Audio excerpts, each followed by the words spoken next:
చిన్నారి కథల వినోదంకి స్వాగతం. ఈరోజు మనం పిచ్చుక కోతి కథ వినేద్దాం. ఒక పెద్ద చెట్టు మీద చిన్న పిచ్చుక తన గూడు కట్టుకుంటూ బిజీగా ఉంది.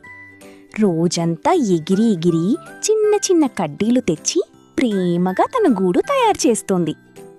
అదే చెట్టుపై కూర్చున్న కోతి మాత్రం పిచ్చుకను చూసి నవ్వుతూ, అయ్యో ఇంత కష్టం ఎందుకు, వదిలేయ్ అని ఎగతాళి చేసింది.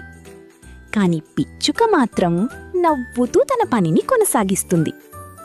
కొన్ని రోజులు గడిచాయి.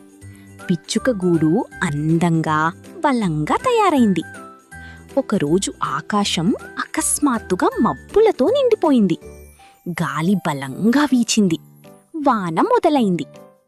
పిచ్చుక తన గూడులోకి దూకి సురక్షితంగా కూర్చుంది. కాని కోతి మాత్రం వానలో వణిక్కిపోతోంది.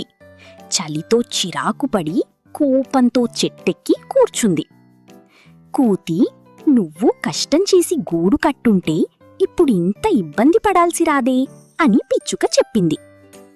కోతి వణుకుతూ తన తప్పు తెలుసుకుని బాధపడింది. ఈ కథలోని నీతి ఏమిటంటే, కష్టం చేసి దాచుకున్నది కష్టకాలంలో కాపాడుతుంది.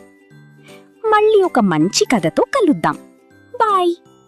ఇలాంటి చక్కని కథల కోసం చిన్నారి కథల వినోదంని సబ్స్క్రైబ్ చేసుకోండి.